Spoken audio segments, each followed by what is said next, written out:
right, ladies, good evening. Welcome to the Perfect Woman Show. We are just about ready to get started. We'll let some people jump on the line. I'm just waiting to add Adi here and invite her to the group. So I hope everyone's having a great week. It is Thursday. That means tomorrow starts the weekend. That sounds exciting. I'm hoping that this tripod is tight. So there we are. Dang. So as Adi's jumping on, I want to just welcome everyone. Hey. Let me make sure I have this up. I'm so glad. I'm so glad that it works immediately. And I thought maybe because we were on the other side of the clubhouse or the club room last time for the first time, that I'm like, maybe that threw off the reception or something. I don't know, or the data. Maybe. Can you hear me okay? I can. Can you hear me okay? Yeah, I want to make sure that I'm not screaming. Hello! No, I can hear you good. So I wanted for us to just welcome the ladies to the Perfect Woman Show. It is 8 o'clock on the nose, or just a minute or two after, so that's exciting. And I know last week, Adi, we were talking about time management. So if anyone wants to check that out, they can check out the replay on our website, perfectwomansociety.com. And with that, tonight is a great topic I know we've been chatting about all week, which is brave is the new beautiful. So This is a deep topic that we're going to dive into slowly but surely. Hey, Becky, thanks for jumping on. Yeah, and happy birthday, Becky, too. She had a birthday a couple days ago, right? You got a good memory. Before we hop in, I really just I'm excited about this topic tonight. I feel like this topic is going to kind of potentially transform the way that we do things as far as what we're chatting about. Of course, it's still going to be fun and stuff, but I'm excited about the topic because I think for women, it's a hot topic. And when you think of beauty, you may not think of it as a hot topic because, I think first phase is beauty is hair, your makeup, right. your look, or, whatever. But it's so much more than that. So I'm excited to dive in. But, we got some order of business to take care of. And I want to hear about your week because we haven't really chatted. We have both been MIA. We've been very busy productive. With work. Yeah. We have. Yes. So what is going on in Jenna's world? So what's going on? So my highlight and my low light for my perfectly imperfect. I always like to jot down my hot topics, and Peyton's having a meltdown behind me, so I'm holding it together. I don't hear her at all. She's under the table. She's here. Because we literally ran back, we finished dinner early. We're trying to get dinner going earlier, and I was like, we are set up. I was able to read the Bible a little bit of Esther and Jeremiah, just to kind of dive a little deeper. And literally we came over here early to the clubhouse, and she's like, oh my God, I forgot this extra doll that I wanted. So I was like, I don't want to hear it during the show, so we're going to go home and grab it. And she couldn't find it. And I'm like, hey, it's 8 o'clock. Run. We must get to the clubhouse. So going back to my perfectly imperfect. So the low light of the week was, how we were anticipating to transition Peyton out of the at-home daycare to be able to save some money for our future home. But strategically, that's not going to work out. So it's kind of like a low high that she's going to be able to continue with Miss Andrea at least till September when she'll go transition to preschool. So it was kind of a low light on having to have a little more patience, and the saving will come in other facets and areas. But I was kind of like, wah, wah, there goes a chunk of it. But a good chunk of it. Yeah. But on the positive note, so at least I'm going to pay on time. Then on a positive note would be my highlight is I got asked yesterday, I've been praying about it, but at work I was asked to take a lead on a new, in our division, our group, there's our operation group. So it's business development and finance. So they asked me to be the lead recruiter on that in addition to the education group. So I'm super stoked. That's exciting. Yeah. So it's added responsibility, but I have a performance review coming up. So hopefully that all comes together. And Right. so I'm trying to get the lights on here. So that was my highlight of the week that just kind of transpired. So I was excited about that. How about you? I want to hear from you and then also the Super ladies. exciting. I see Margaret jumped on and Becky. Thank you, Becky. So we'd love to hear from you, Adi. Yep. What is your perfectly imperfect highlight and lowlight of the week? So, my not so amazing portion to add is, I love my dog as much as I do complain about them. I do love them dearly. And when somebody had told me that it is like having another kid, which is so true. So our beloved Nino, since we moved into the house, I know you're familiar with this, but since we moved into the house, he has been, marking his territory and things of that nature. And I was at work today and he got my work bag and he totally just did a pee-pee, like as I was cleaning out the work bag, I could smell the pee coming out of it. And I'm just like, oh my God, this is so embarrassing, So I finished with work. I ran to Target because thankfully it's really close. It's actually, you know what? I'm not going to say it's so low because I got a new bag out of it. So I'm okay with that. But you still have the dog, is what I'm wondering. Oh my God, of course. Yeah. As much as I have threatened, and I talk to him like he is a person and I'm like, you're gone, and then he looks at me like, what are you saying? And I'm like, fine, I still love you, because I do. He, as much as I complain because he's so naughty, I still love him. But got a new work bag, all is well. I finally got rid of all of the paper out of my bag, so I'm officially electronic. Is it electronic or digital? I know you were asking that. It's electronic. Everything's electronic. I'm officially electronic. And I literally, in the bag, only have a laptop, a charger, and I just have paper to file. Good I'm girl. just like, oh my God, feels like 20 pounds lighter. So I guess that was a high-low. And then last night, again with Nino, he got sprayed in the face by a skunk. It's been quite the week. Yeah, you better take some notes here, okay? I'm relaying it to PJ. Yeah. Yeah, take some notes. So he got sprayed in the face by a skunk, and then he came back inside, and the entire house smelled like skunk booty. It was. Oh my Lord, so Davey was cleaning him up. I was cleaning the downstairs, and this all happened right before we were going to go to bed, and we didn't go to bed till 11 o'clock. So that was unfortunate, but Peyton was like, "Oh my gosh, what happened?" I was telling her, she's being cranky. Oh, so that was a low. But on a high note, we're losing it over there. Are you there? Yeah, I'm here. She grabbed the phone. High note on this career. I'm excited to just kind of dive in, get some new education within my field, and just get some more learning. Learning more just about different, areas and just honing in on my skill set. So I'm excited about that.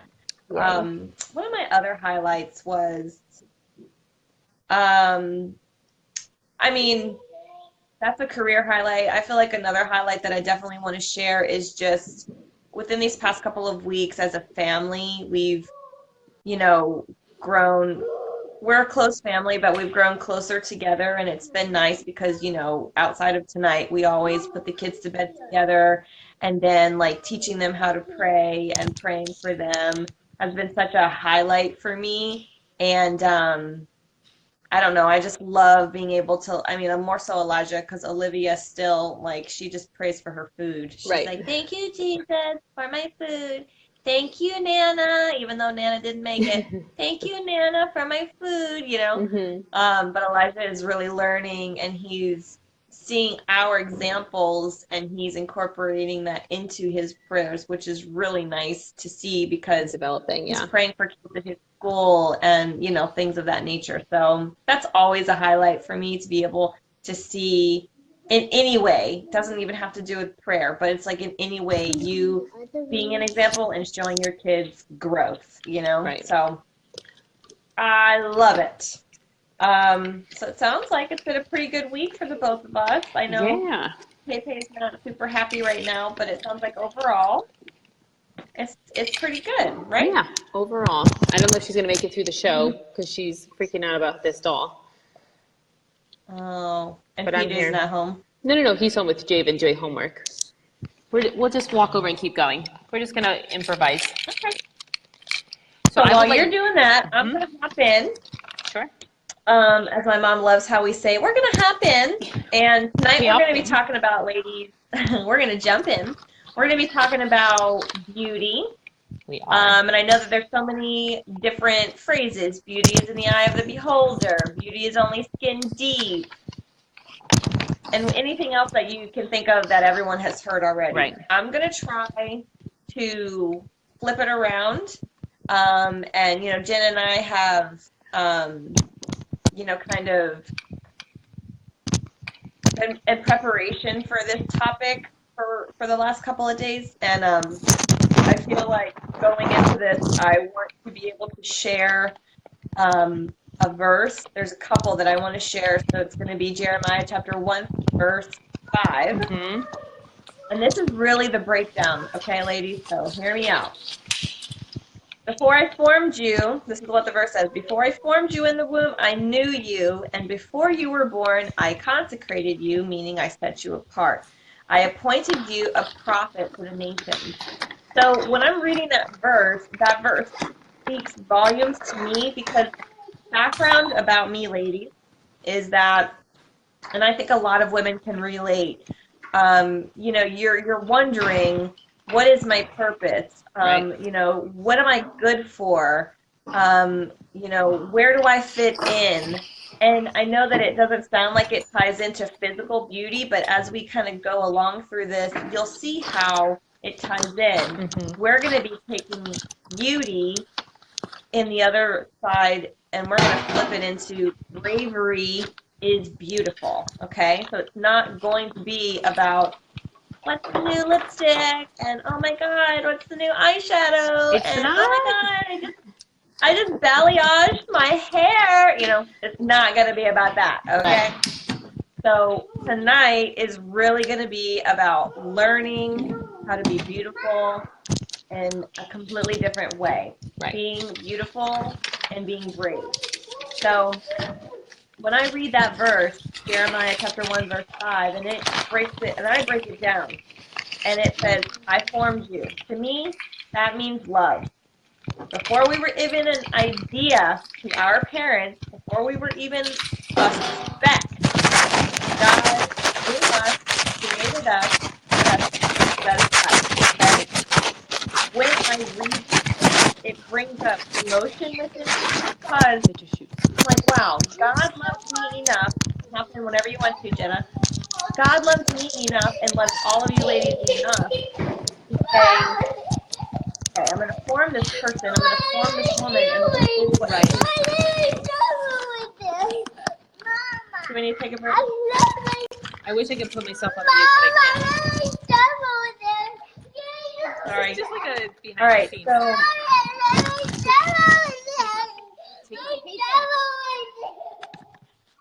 I had a home are we delivery. okay? Javen grabbed her and took her in. I'm like, I'm gonna lose it on you. Woo! Are we okay now? We're back. So yes, thank you for breaking it down. So we're starting with love, you were saying. Yes.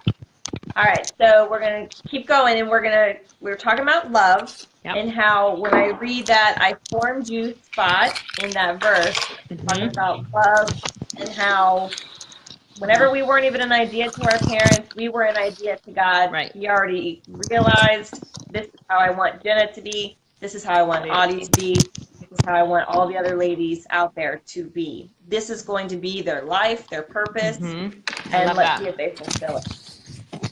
So then, like I was saying, when I read this verse, it makes me emotional because I'm like, wow, I know that I love myself and I know that others love me, but God loved me enough to take the time to form me, to form, of course, my outer appearance, but form those little, small, Details. minute intricacies and details. Yeah.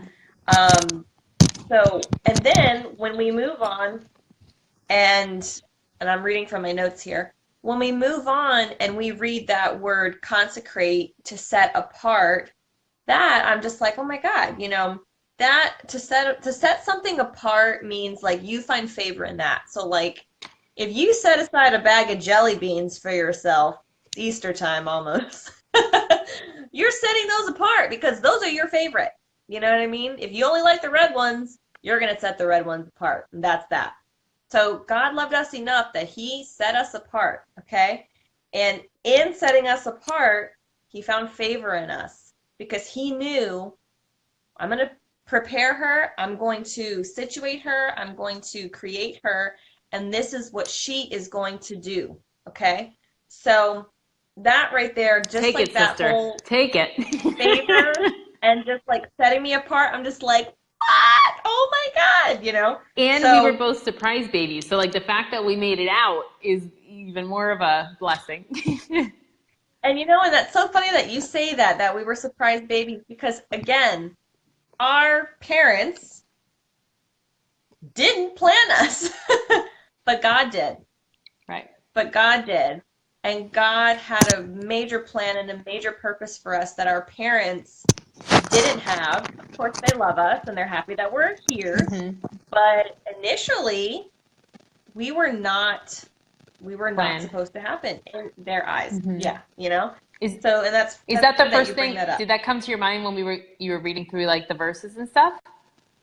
That's the first thing that No, came to because you mind know why? for me, Really? for us. And Yeah. that's good that it came to your mind because it's like for me, I don't even think about that. Like I don't even think about like, you know, I was like a super surprise baby because I think I have said the story before. Like my mom had an IUD, and as we know, with an IUD, it's birth control, so you're not supposed to get pregnant. I'm hoping it's And working for me. and I pushed through an IUD. I pushed through her pregnancy. I pushed through her stress because she was in a very abusive marriage. I pushed through all of those things, and I was premature. You know what I Right. mean? So it's just like Overcame. I was Mm-hmm. I was premature, and I was still 8 pounds. So there goes like, could you imagine if I was like a full blown, like full grown baby, like how much I would weigh? Yeah, Dang. I was a big bit. I was a big girl. You liked your I was food. hefty. I was 9. I think my mom would like 9.9. I was. So I feel like an 8 is still Oh a my pretty God. good size. Yep. 8 was the good size. Yeah. So Elijah's getting his blanket. You going night night? Okay. Love you. Okay. So, anyways, moving on. I get so excited when I talk about this because I love being able to talk about. I just like being able to, I think both of us like to be able to enrich women's lives. And when I read just that one sentence in Jeremiah, I'm just like, wow, It's deep. Yeah. God did all of this. And it's just words, but when you really kind of read behind it, it speaks volumes. So, in saying that, And real quick before you continue on favor, I just really embrace and enjoy. This week I'm drinking green tea, so I'm more namaste relaxed. Namaste. And I did yoga on Tuesday. But I really enjoy each week as we not only do our like devotional together and read the Bible, but like just chatting and learning from you, because I know you are much more knowledgeable about many of these different areas. Just learning each week, snippets and like really diving deep as we go instead of like covering large sections of, the word or devotional and whatnot. So this is great just to have like a deep dive and really think through what this one verse means, because it's very Right. detailed and intricate. Yeah. Yeah. And this verse, you know, years ago when I like came upon this verse was at a time when uh it was still kind of closely around the time that I learned that I wasn't planned, and you know, like my mother didn't really want to have me, not because she didn't want a baby, but because she was in such a tumultuous Mm-hmm. relationship or marriage. Mm-hmm. um so this verse really, it's probably one of my favorite verses in the Bible because it speaks to me, you know, and it speaks to me of all of the things that I'm listing here, but it speaks to me of hope because when even the world might not want you, when even your parents might have not planned you, and I know people are like, this isn't about beauty. It is about beauty because, you know, because it's not about the physical outer appearance. It's about finding beauty in the fact that you are loved, you are emotional, you are favored, and you have purpose. And so when we scoot over to that purpose aspect, Mm-hmm. I know for me, and chime in here, Jenna, if you feel this way, but it's like, I know for me, I have, and my husband can say this too, like I have was always that person that was like, what's my purpose? What's my purpose in life? You Making know? it more difficult than it needs to be. Yeah. Well, and I Or think not everybody embracing. asks themselves. Yeah. Well, everybody, I truly believe that everybody asks themselves that At question some point. because Mm-hmm. even if you don't ask yourself that question in a spiritual sense, you ask yourself that question in a more worldly, natural Like, sense why am I because if you here? choose, Yeah. well, yeah, and it's like if you choose to go to college, you're asking yourself, well, what do I want to major in? You're asking yourself, what's my purpose? You know what I mean? What's the career that I want to have that obviously is going to make me money, but what direction am I going? Mm-hmm. So we're removing that and we're taking it into a spiritual sense of what's my purpose in life. But then I think, you know, for the ladies that might be asking themselves that question, I'm going to just tell you right now, the answer is in Jeremiah chapter 1 verse 5. Okay. I'm going to just like I read it before we just say, hopped on. It was very good. I even yeah. read, I think, the whole first chapter until number 2. So that means like, and it was the message Yeah. portion. It was really good, and it just seems like I'm going to dive deeper. But no, it was really good. Right. And that's the thing. It's like a lot of people, a lot of women, you know, you question, why am I here? What am I good for? What is my purpose? Your Right. purpose, really and honestly, is to, like it says here, be a prophet to the nations. When we translate that into like modern terms, Mm-hmm. I wrote in here because I love this saying because I should have got water. There's this song that we listen to, and it's called, well, it's a Christian song, but in the song it talks about being a billboard, and I love that phrase because he's saying, you know, be a billboard for God, be an example, lead by your example, Mm-hmm. and know that your purpose is to be a billboard, meaning that your purpose is to be a prophet to the nations. So your purpose in life is to tell the world about Christ and his love, you know? Um, and I know that a lot of, I don't want to say a lot, but I know that there are some women that, you know, might not have a relationship with God, or maybe they want a closer, deeper relationship, more meaningful relationship with God. And I definitely want to just express that I am most certainly uh, willing and in support of anybody that wants to get closer to God. But I think in wherever you're at with your relationship with God, or maybe you don't even know God, you know, you do ask yourself, what is my purpose? Right. That is the purpose. You know, your purpose is to live in this world to be able to bring people to Christ's love, you know? And Um, on that topic, before we continue on, I feel like I just want to bring something up there. Do you find when we say that, like being the billboard and whatnot, I know you gain confidence over the years as you gain a closer relationship, and it takes effort and consistency. Mm-hmm. Yeah, But do you find that, I know, I guess in our society, it could be more difficult and challenging for some people that are like newer in their relationship to have discussion and feel confident in that area? Because they themselves can right. have the relationship, but then it's like, how do you communicate that to somebody else in a relatable manner if you yourself are still kind of learning? You get what I mean? Yeah. I totally get what you mean because I was there. Mm-hmm. And I think that is also a really beautiful part about growing closer to God because until you reach a point where you are desperate for God's love, Mm-hmm. then you're not there yet. You know what I mean? Like you might be able to be like, "Oh, Jesus loves you.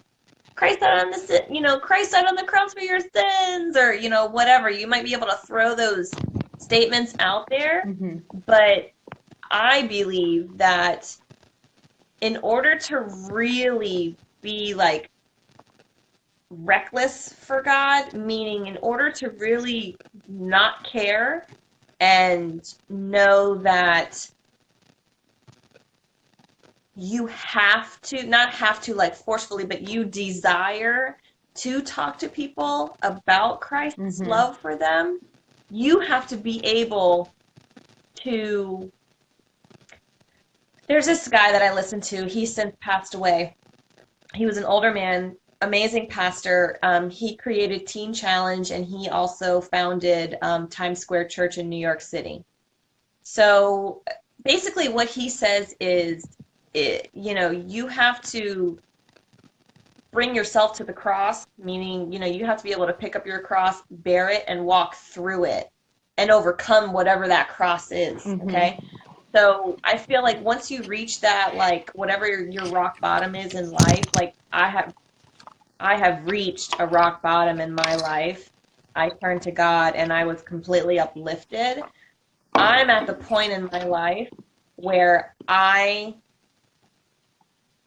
have no choice but to speak about God's love because of what God did for me.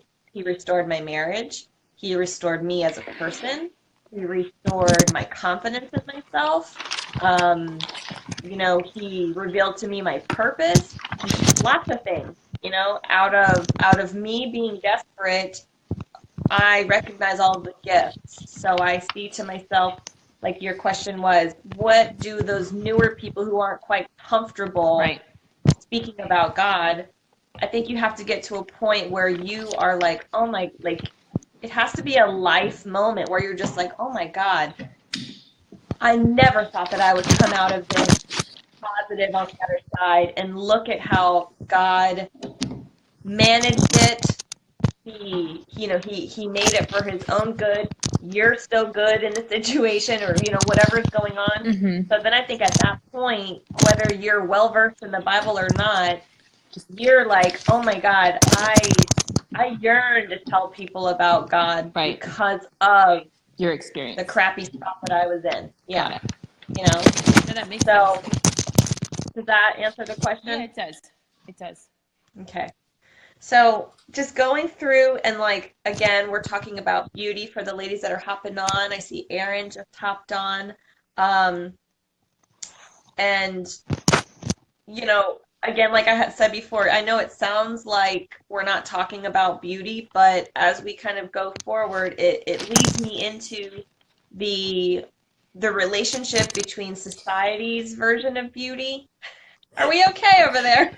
If it's not one thing, it's another. Like my phone started dying, so then I had to transfer over to the outlet. So when we're talking about beauty, we're talking about we're thinking of the Internal. examples of Mm-hmm.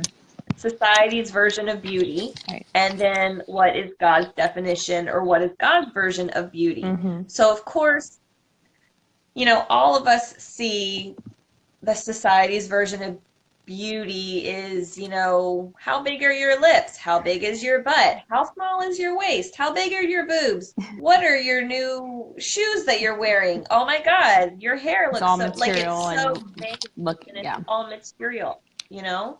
And then when I think of like God's definition of beauty, you know, I think to myself and I'm like, God's version of beauty has nothing to do with our outer appearance. Right.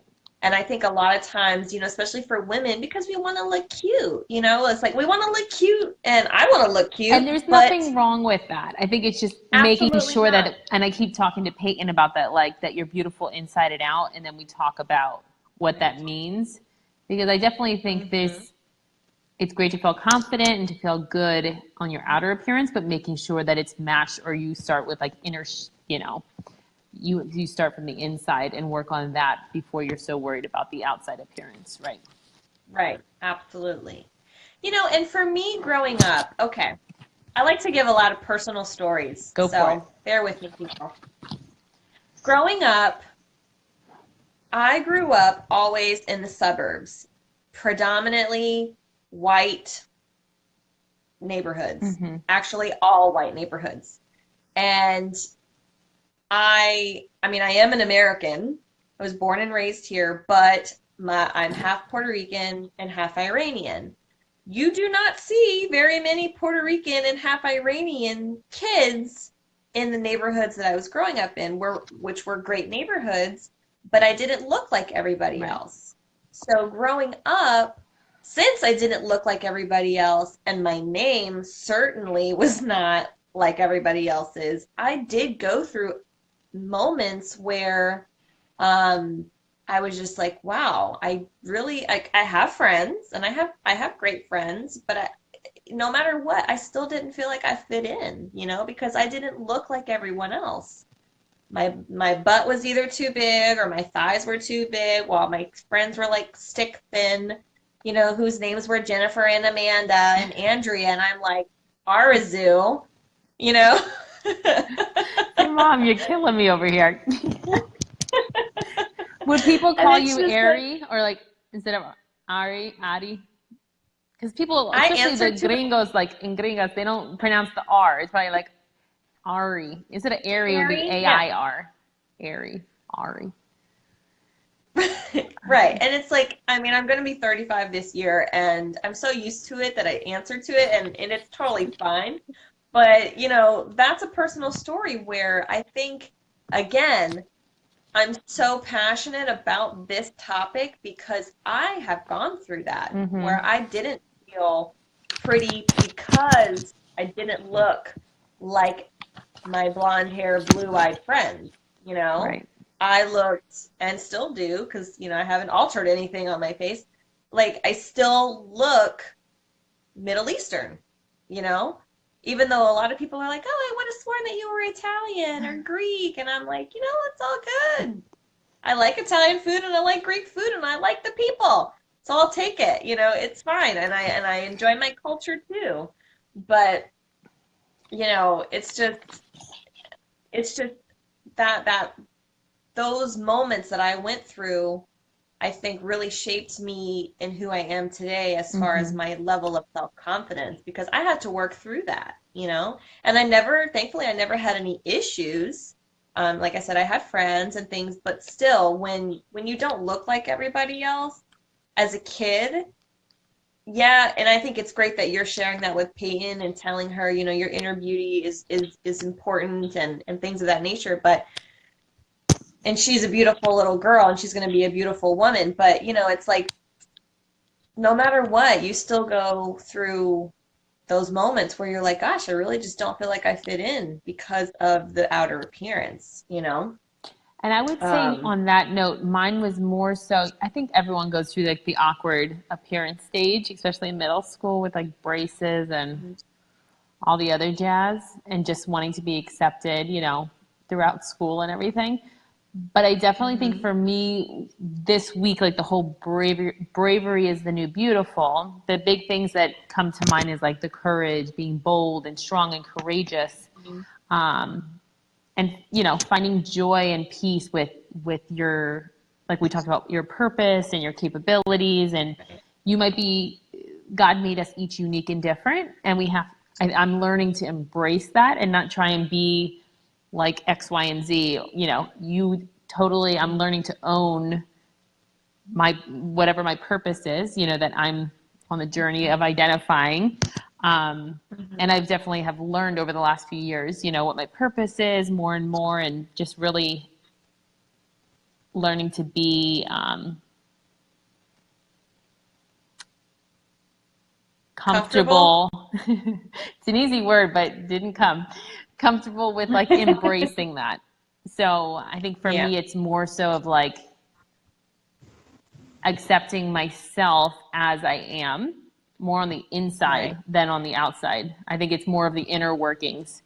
Because I think people can easily work on the outside, but like if you're not really dealing with the inside stuff, like the messy stuff, and like building yourself up and learning more about yourself and discovering every day you can, you know, work on different things and become a stronger person from inside and a brave woman. But it's messy work. It's emotional work, you know. But I definitely think it's well worth it. Yeah. I have Jamie, you know, our beloved Jamie. She taught me a phrase that I still remember to this day, and I actually use it in different times of life.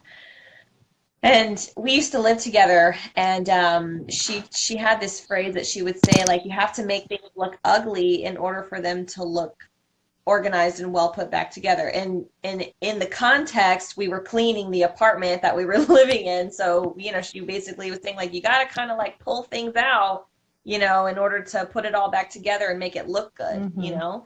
And I would say that the saying goes, said, you know, it is messy. It is messy figuring yourself out. It is messy facing some of your flaws or fears or traumas or whatever, but that all ties into your definition of beauty for yourself, you know. And I guess my main focus tonight is focusing on that bravery and that courage to be able to say these should be the definitions of beauty, not your hair, your chest, your waist size, your fitness level, or whatever. You know, yes, those things are fine and nice, but at the end of the day, and it ties in again because, you know, there's two awesome examples in the Bible. But go ahead, you were going to say something. And I'm glad that you're going to bring those up. But I was just going to say, I think it's important. I'm even watching and censoring myself how I communicate, not only to our daughter, Peyton Jolie, but also to other, you know, other women, other girls about, you know,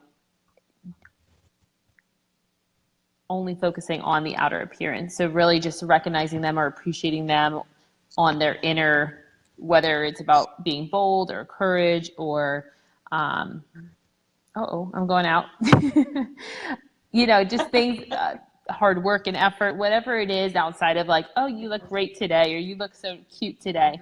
Just very much of like examples or them connecting the dots of you're beautiful inside and, you know, this is why. Right. So just kind of connecting the dots, especially for the next generation and for our daughter, for sure. Just making sure that we're aware of that. Yep. I was telling Davey, like, you know, because he's a great husband and he is so complimentary to me, and you know, he always says, oh, you know, oh, you're so beautiful, and you know, I love you, or you know, whatever, and I accept those compliments, of course. But I told him a couple of weeks back, I was like, you know, I said, I accept those compliments, and of course I like them, but I said, I want you to start telling me that my brain is beautiful, or you know, like my intellect, you know, excites you, or you know, whatever. So I think it's again, that's being bold and brave enough to tell your partner, listen, like, thanks for the beauty compliment, I appreciate it, but like, throw in some, you know, your brains are pretty kind of a deal, or God, you're so smart because you have done this, or whatever, you know. And I know the ladies have some awesome examples of, you know, what makes them feel beautiful, what, helps their internal beauty shine. So if anybody wants to comment, I know we've got watchers, but we would love interactors as well. So if anybody wants to comment as we're chatting, that would be amazing. And even after, even for people watching replays or after the fact, they can always comment down below what makes you unique and different, and what makes you, feel brave and bold and beautiful. Absolutely, yeah, because it's all about sharing. But I was thinking when we were talking about, what society's idea of beauty is, the question kind of popped into my mind of someone saying, well, it could also be where you live. And I thought about you living in South Florida for all those years. You know what I mean? Like, I know, and, we have a friend, Claudia. Yeah, it's like the environment, or culturally, like the culture in that area is vanity, right? It's very external beauty, which then leads me into the next little segment, is talking about, again, 2 examples of beauty and kind of where it led them. And of course, this is not an absolute, ladies, it's just an example. But when we go back into the Bible and we talk about the book of Esther, for those who might not know who Esther is and what her importance was in the Bible, I'm going to give you a little breakdown.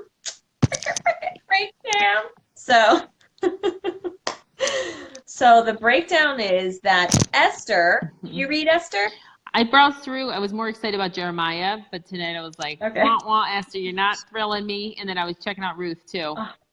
I didn't give her enough chance. I didn't give her enough time, so I'm gonna give her a second chance. What I would suggest you do, and I think this is probably why I love the book of Esther so much, because I'm a visual person, and so I would suggest that you watch it's a movie. I think it's just called Esther.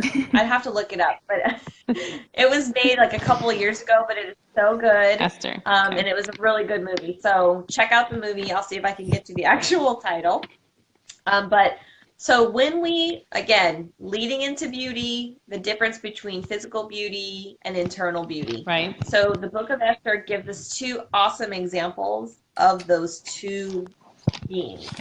And to give you a background, so there was a king in the book of Esther. There was a king. He was married to Queen Vashti.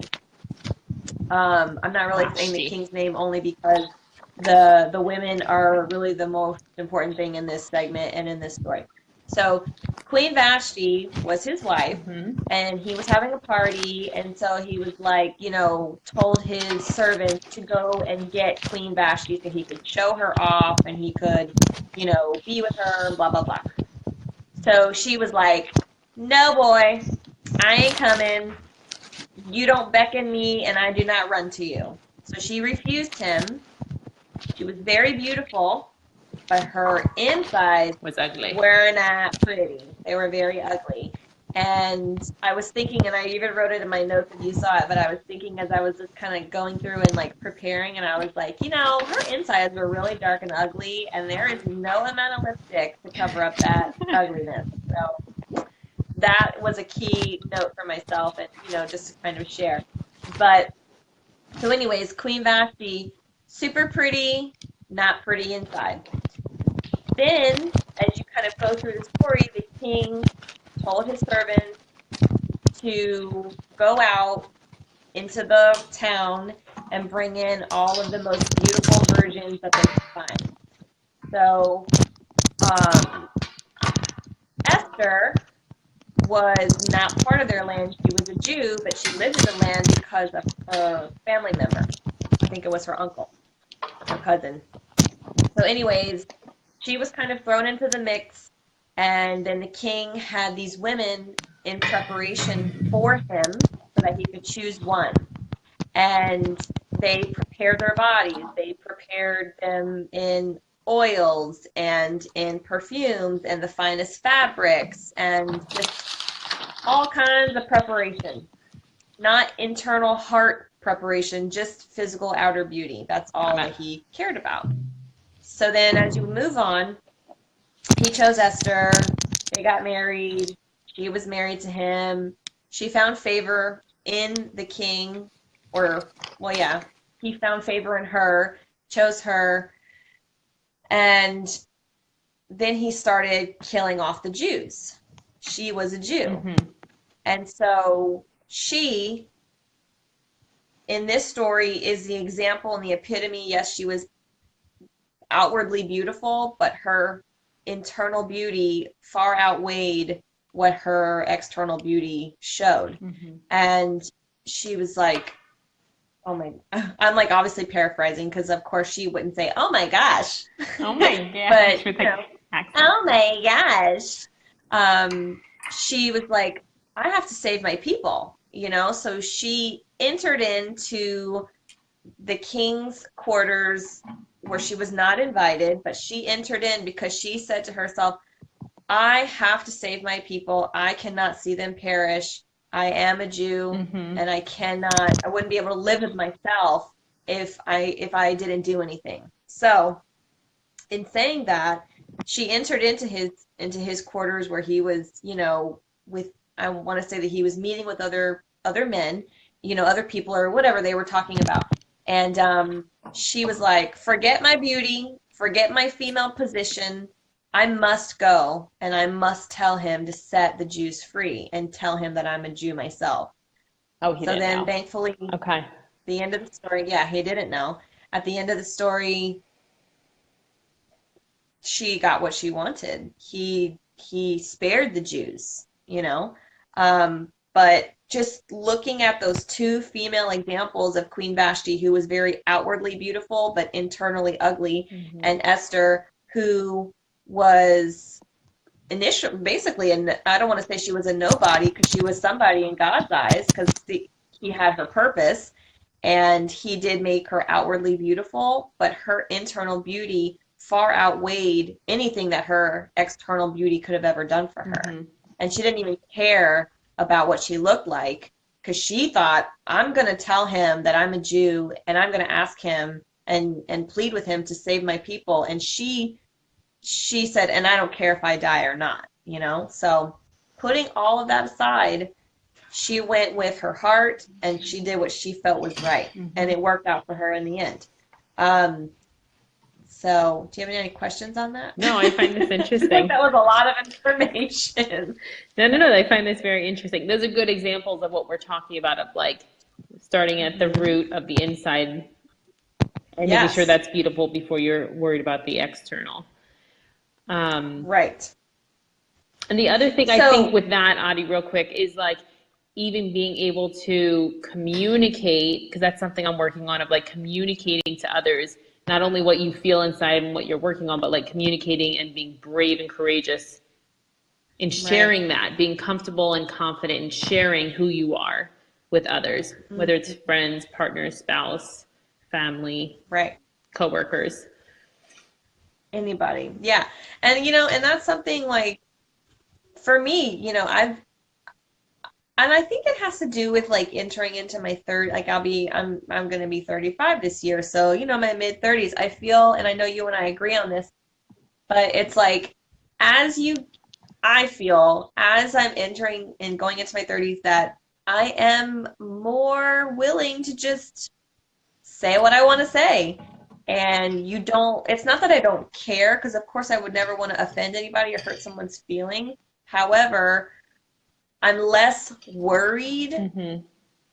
than I was before because I have the confidence in myself to know, like, if we're talking in the context of, you know, speaking about Christ's love and things of that nature, I have no problem talking about that at this point in my life and for future points of my life, like I said previously, because I have been at that bottom. Mm-hmm. I bottomed out. Like, I was like, okay, this is a moment that I never want to recreate.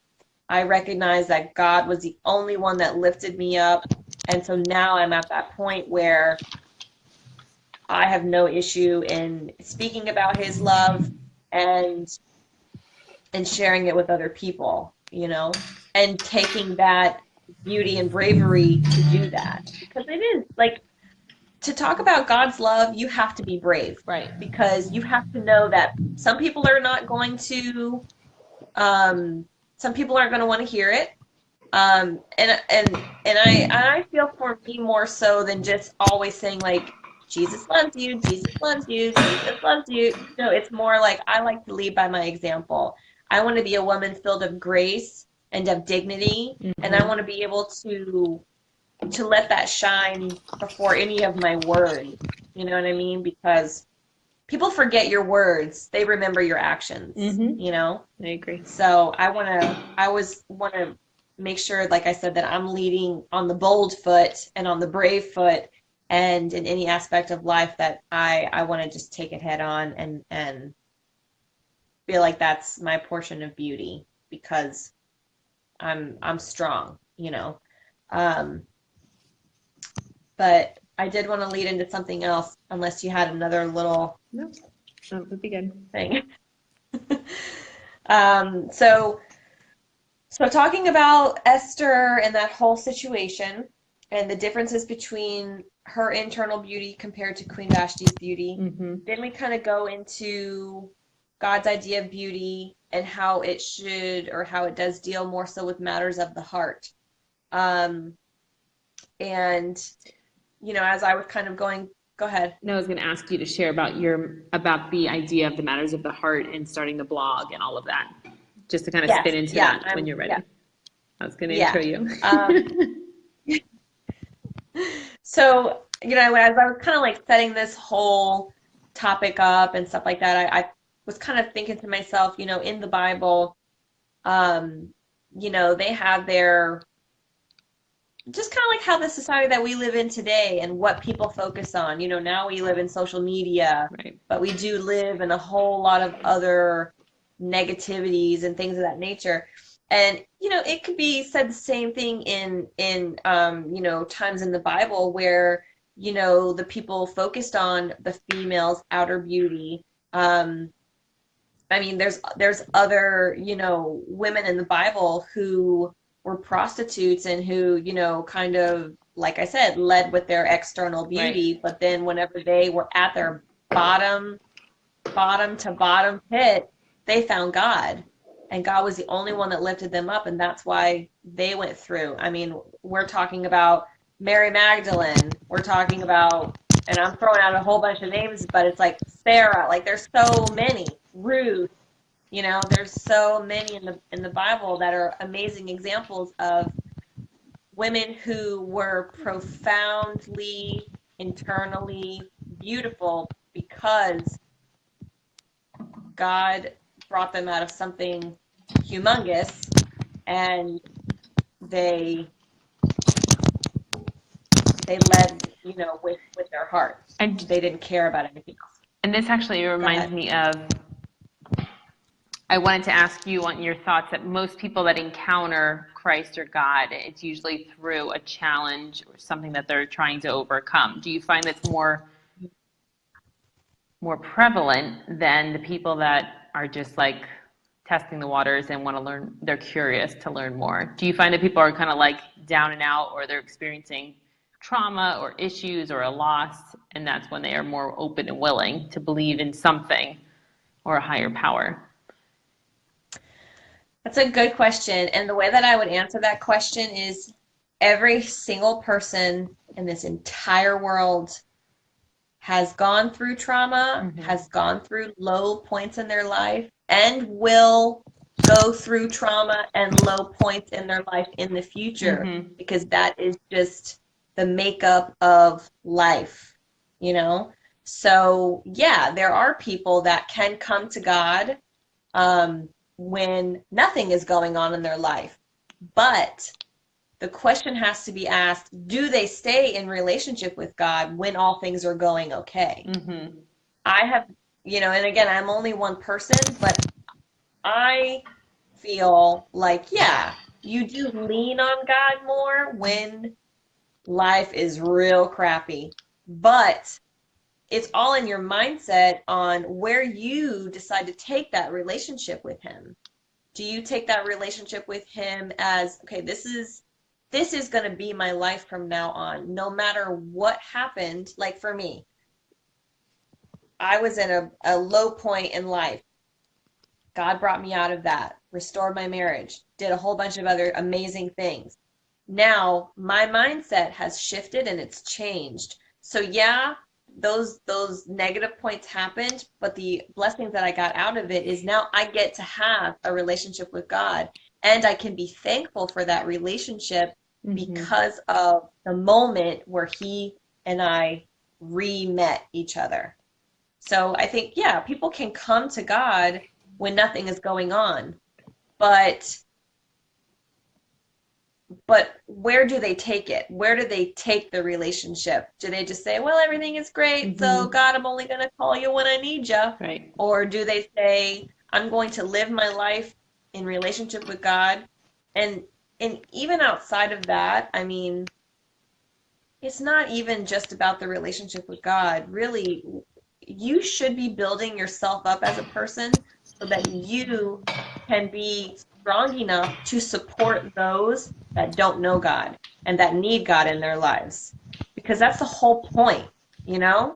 Our relationship with God, yeah, it's awesome and it's amazing, but it should be shared with other people because so many other people are lost, are sad, are confused, are depressed, you know, and even if they're not any of those negative things, they could be having a great life, but something is missing. Right. You know, something is missing, and they don't know what it is, or they know what it is and they don't know how to figure it out. Right. I mean, and I think a lot of people go through that experience through life. They feel like they may not have a relationship with God or Christ, and they're like, they feel good about things in general, but there's always this, like, I know for me that's how it was. There was always just this missing puzzle piece, and I was trying to figure it out externally, and I felt defeated because I was like, oh my God, it's everywhere I went looking for this missing puzzle piece, I wasn't finding it. And I feel like that was the point when I recommitted to God and making that a priority. And, you know, every day it's an effort and takes time and patience and with yourself as well as, you know, just making the effort. But I think it's definitely well worth that.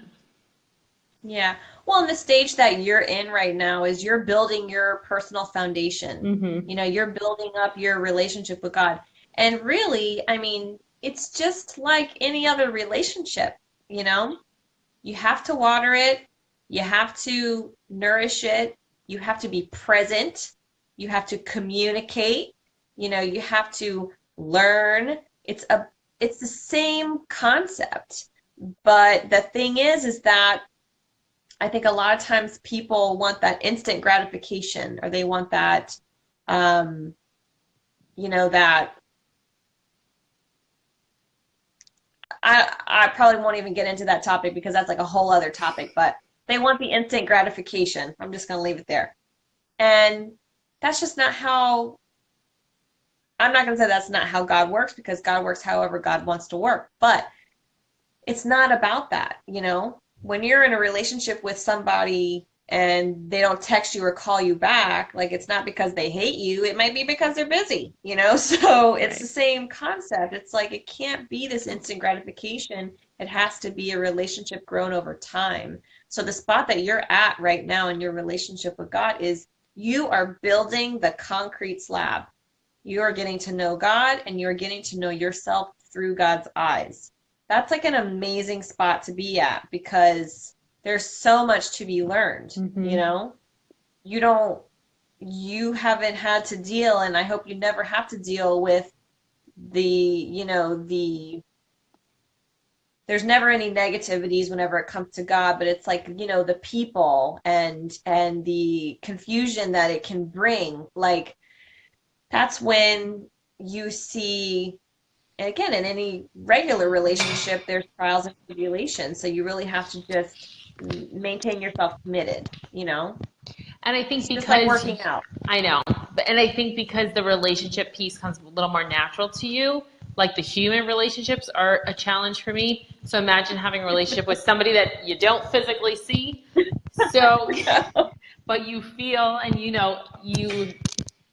you have the, there's the Holy Spirit aspect, and just there's many other aspects, but I think it's just learning, not only building the relationship with God, but then how do you also implement that relationship piece with other human beings in the actual like real world. So I think there's a lot of correlation there that I'm learning as I'm being consistent and growing that strong foundation. Yeah. How that's also relative or transferable to people in family, friends, and coworkers. Right. Well, I was going to say something and it totally left my mind. Maybe it'll come back. But going back to, what we're talking about as far as like bravery and beauty, and talking about matters of the heart, that like Esther is one who is a good example for me in regards to matters of the heart, because that's what she led with. She was led by her heart, by her emotion, by her love for her people. And then like what I was saying, that man during those times did also focus on women's outer beauty, but that was never God's idea of beauty.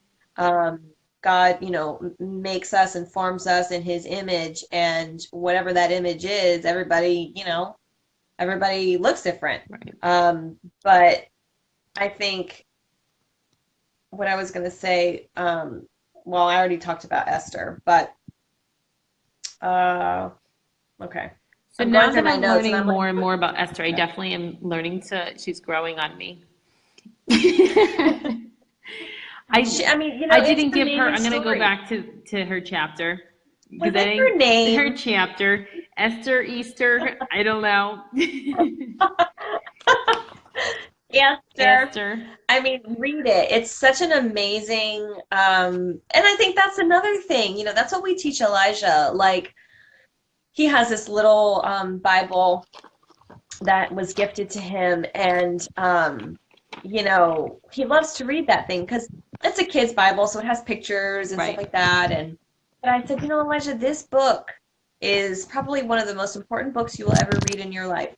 And I said, and this book is so cool because it has, heroes in it. It has people who have gone through hard times. It has people who have come out of those hard times. It has kids in it, and things like that. So the same can be said for an adult creating that initial foundation in their relationship with God, And I know what I was going to say, where you were saying, like, the relationship aspect on the human side and the communication is hard. You always have to remember that God meets you wherever you are in life and in who you are as a person, Right. So we're going to take Jenna and everybody else that's watching and that are going to watch later, and he's going to say, okay, this is where they're at in their life. This is where I'm going to meet them, Right.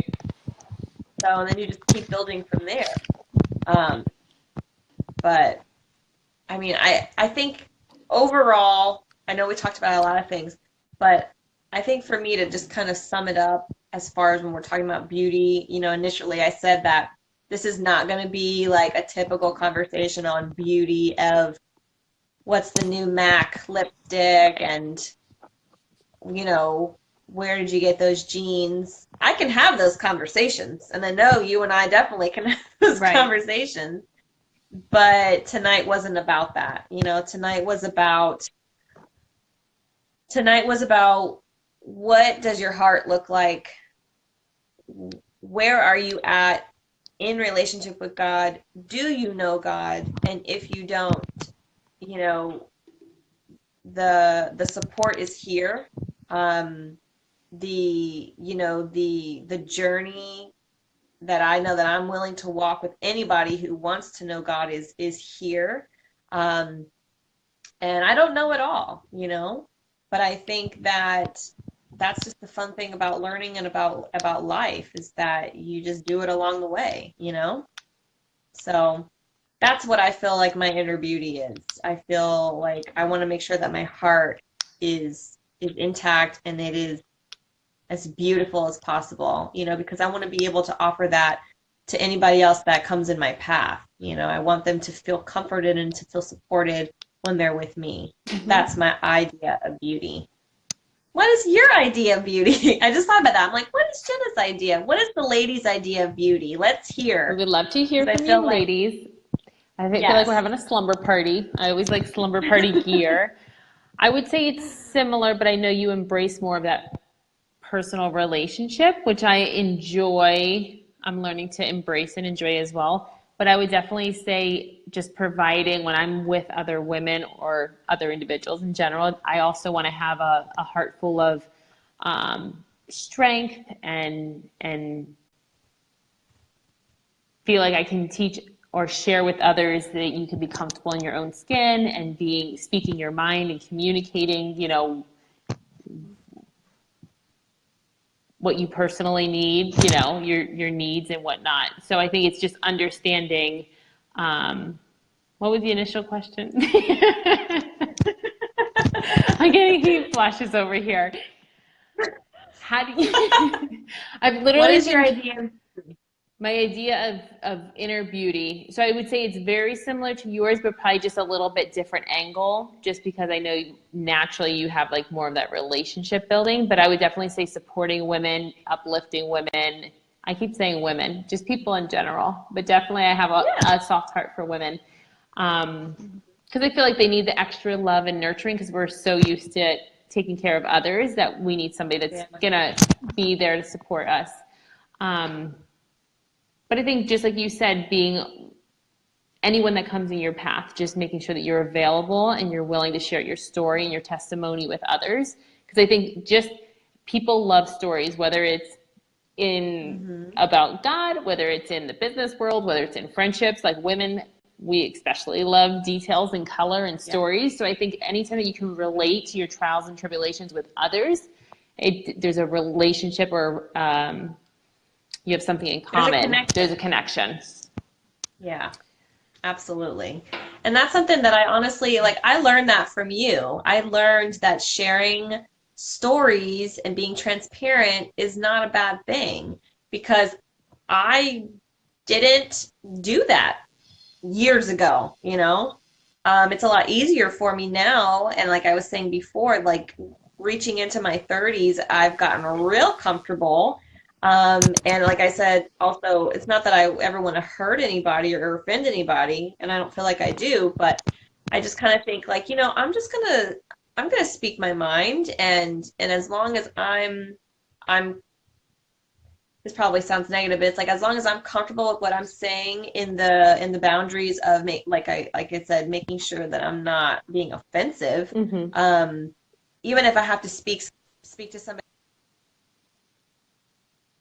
sternly, but like in love, then I'm gonna do that, you know. But yeah, I think like sharing stories is an amazing part of connecting with other people because in those stories they see parts of themselves, Right.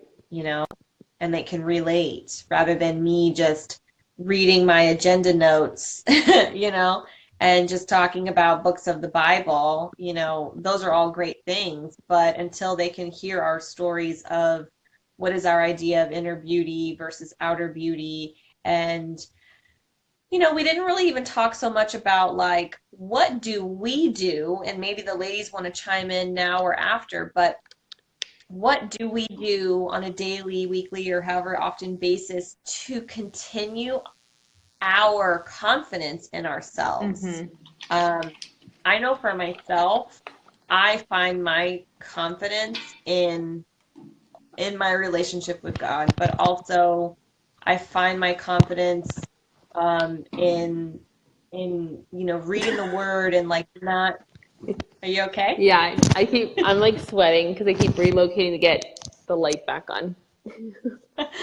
But I find my confidence in, like I said, my relationship with God, reading the word because I am becoming more knowledgeable Mm-hmm. and not so like oh my God, I don't know the answers, or oh my God, I'm so confused about something. Whenever you're able to kind of remove confusion and remove various negativities, your confidence level builds because it should naturally. I mean, I that's probably a mean, blanketed statement. So on Name. that, real quick on that, like when you're going through and reading the Bible or doing devotionals, like how are you going through the Bible? This is like a one-on-one question that I'm sure other women have as well. So I know there's Yeah. like many different guided books that you could read to guide you through the Bible or the Word. But how would you say is a good approach to like whether it's learning more about, Brave is the New Beauty and kind of diving into Esther and Jeremiah, and I don't know if Ruth is a part of that group, but I know she's a great gal herself. She's a great gal. She's a great gal. But what would you recommend to somebody that's like, I want to dive into the Word? Where would you even start? Because it's just overwhelming. It is.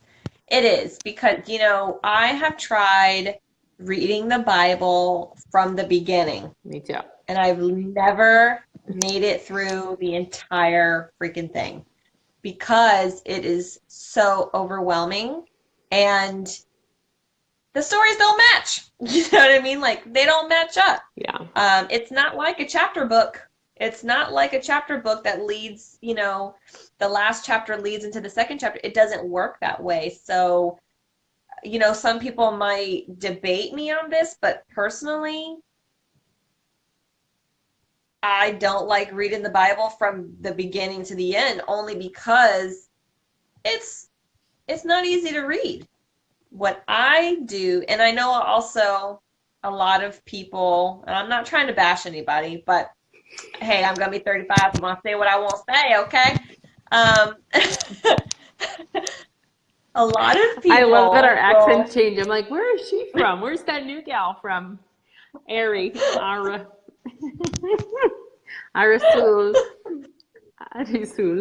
So, you should hear me whenever I'm upset because I get even more country. I'm like, Jandis. Would your mom, real quick, pan? and I know we're already over on time, but would your mom call you whatever. I know. Would your mom call you when she would get like upset with you? Would she call you like Arisu or whatever your name is? Mm-hmm. But no middle name, she just would. Arisu. I might even be saying it wrong. I feel like you're saying it a little Asian. Arisu. Yes, she would. She would call me by my full name, but because I was such an angelic child, it didn't happen that often. Hello. No. Hello. She would get very mad at me. And it was just like Arisu, just like a little. Yeah, no. Little. No, my mom wasn't that sweet. She was the mom that like talked through her teeth and was like, Arisu, like she meant business. Okay. Yeah. Business. So yeah, so like what I was gonna say was as far as going into reading this very it's a meaty love book. letter from God is what they said at church last week. Yeah?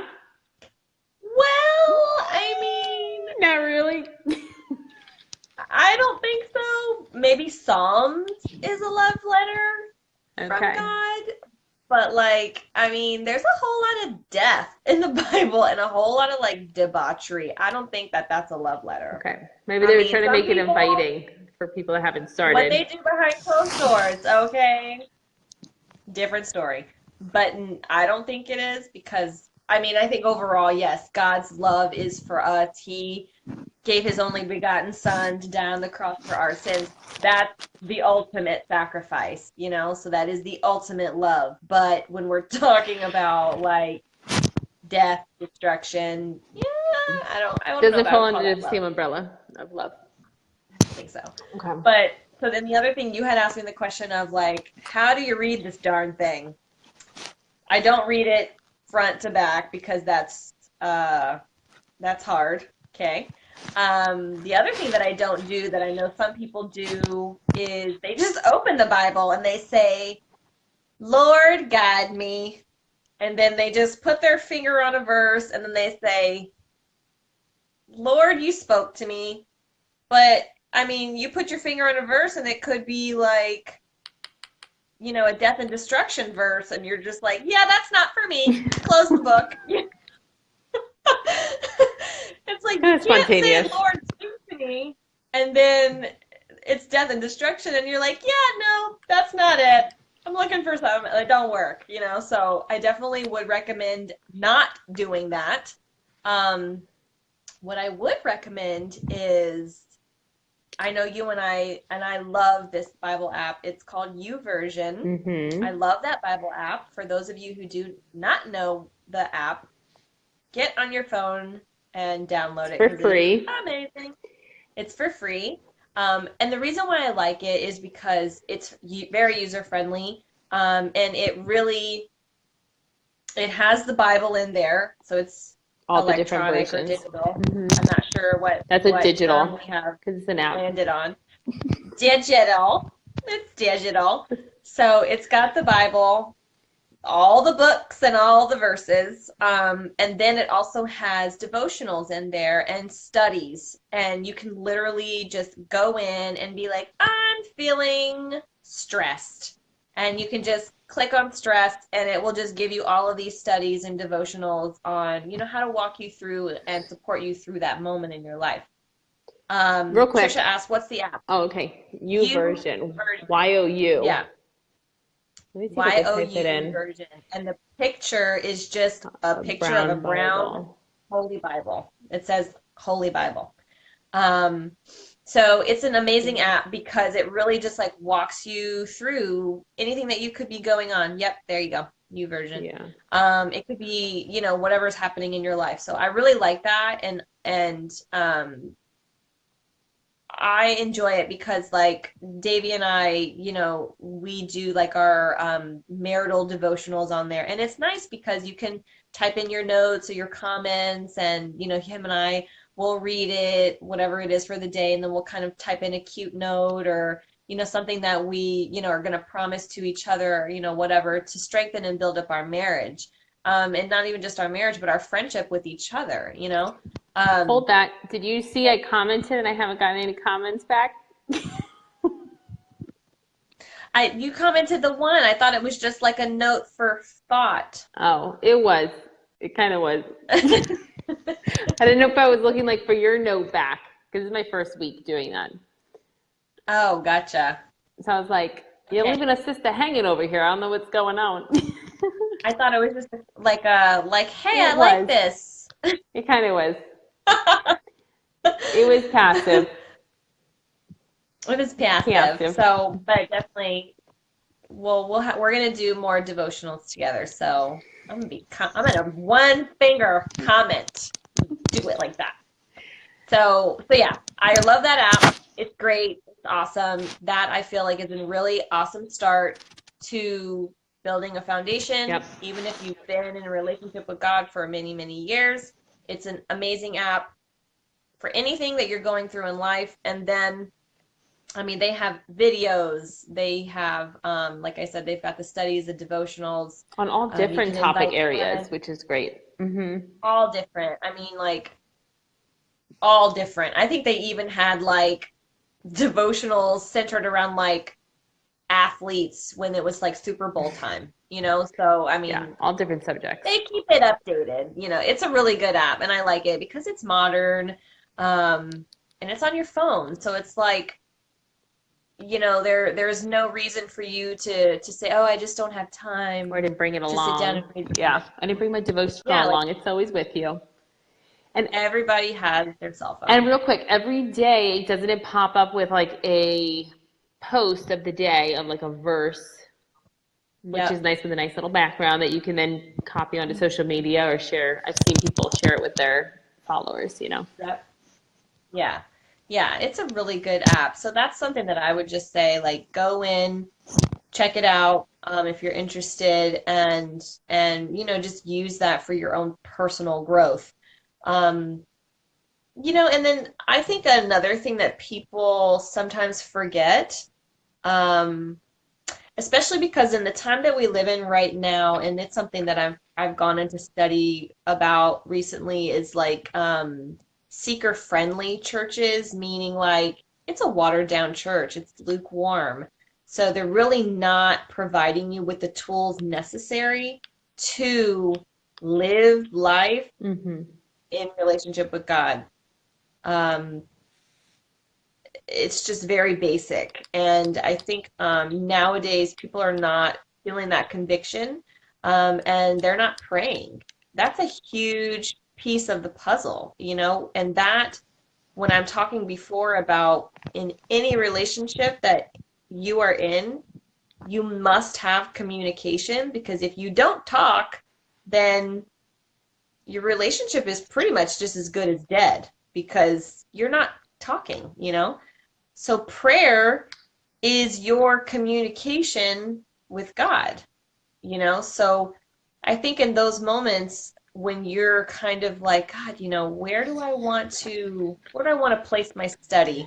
Where do I want to place my knowledge to grow more in? Pray about it, you know? Right. That's your time to just kind of say like, God, I have no idea where my next, you know, wrinkle in my brain is going to come from. I can't read that backwards. Oh, is it backwards? It says bingo. You hit it on the nose. The Yes. communication piece, whether it's with God or in the relationship, is like the crucial and being present with that Mm-hmm. thought process and Yes. got it. Yeah. Because if you're reading and if you're taking your little notes, which is all fine and dandy, but if there's no back and forth communication, then it's just a one-sided relationship.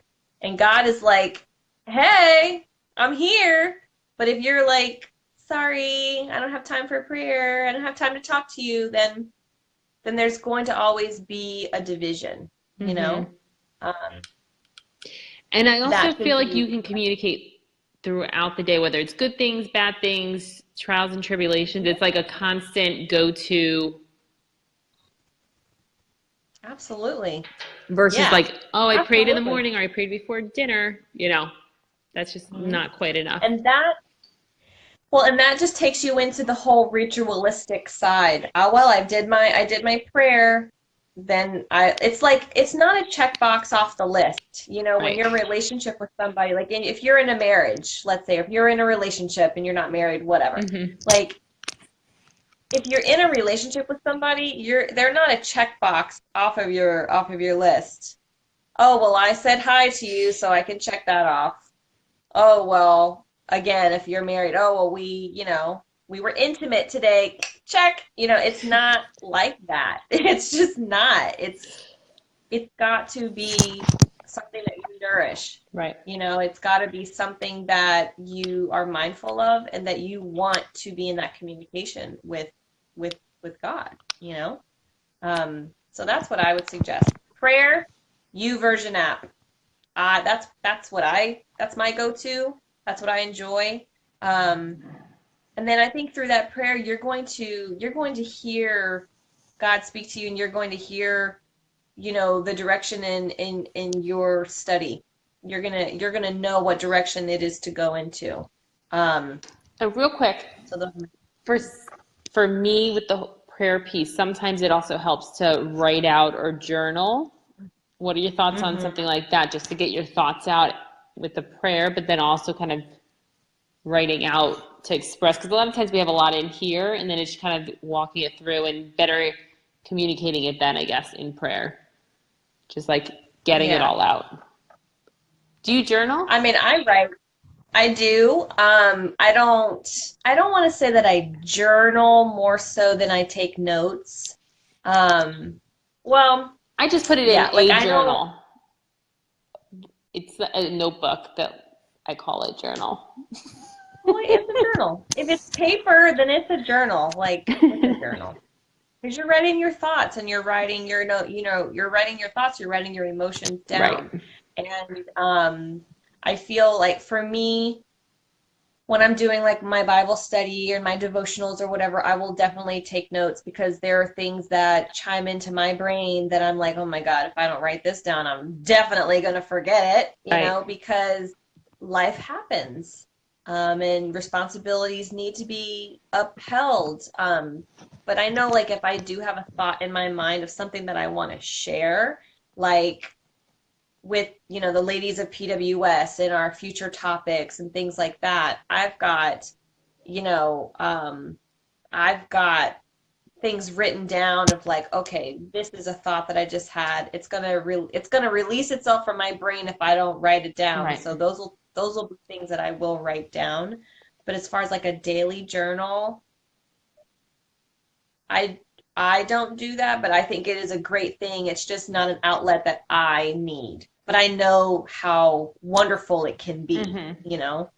Um, but I think for me, I think it's because probably in my thoughts I'm like so long-winded that I probably in my mind I'm just like, God, if I write this down, this is gonna be like 3 pages. And I think quicker than I write, so I'll just think about it, and then I'll just write down my little bullet points. Um, but but yeah. So what time is it? 9:25. We went way over. But I Sorry, love this Jamie, we didn't topic. keep it to 30 minutes. We're trying. I don't think we're We're trying not hard enough. tonight. We went an hour and a half. Whatever. It's all good. I feel like on Thursday nights, this is like our little, Girl time. like this is like our little women's ministry. This is like our little Bible. I don't want to say Bible Sometimes we'll, study because I feel like we could sprinkle it in, little Bible study. yeah, it's like a little Bible stuff, but it's a fun conversation, but Right. it's meaningful, and I love that.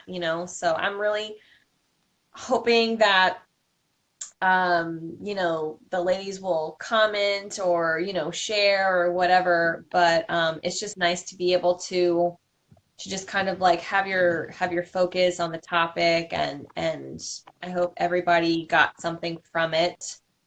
Give us a thumbs up if you did. And we don't mind if there's a thumbs down, but if there's a thumbs down, we want to know why. Right. So we can Okay? work on it. And I wanted to give Yes. you a plug or give us a plug about checking out the website, perfectwomensociety.com, Yes. and providing your email so that we can start up do you want to throw down the plug for the blog that we're going to be ramping up? Yeah. Thank you, Trisha. So thank you, Trisha. So we are going to be doing a blog. We're really excited about it. The blog is going to be called Matters of the Heart. So actually, this topic ties in pretty in proper timing with that. And so the blog is really going to be focused on, obviously, it's going to be surrounded in women and life progression and really just kind of whatever. But sometimes it'll be an extension of the topic that we talk about. Sometimes it could be something totally different than the Thursday topic. So we're excited to work on that. And I know like that's something that I really have to work on. You go. Trello, where are you, Trello? And But always in all, remember, yeah, you're going to say? I was just gonna say, like, in all seriousness, I know Jen and I love doing these Thursday nights, and we love sharing with the ladies. And I really hope that in this topic tonight, that the ladies were able to kind of learn or kind of think in a different way along the term of beauty, Mm-hmm. and maybe be able to just be enriched by what was said. So, but yes, we are going to be closing up, and I'm going to throw it over to Mrs. Vargas, Miss and Vargas. she's gonna close the deal. Thank you, Miss Adi. So I know the big thing for us at PWS and for all you ladies is remembering that we're striving for our own versions of perfection. It's always, I know, for us women, a work in progress, which is totally perfect by us. And we will be back here. I'm getting an accent. We'll be back here next Thursday for a surprise topic. We're Yep. moving on into March already. Is that March 1st already? No. Yes. Yeah.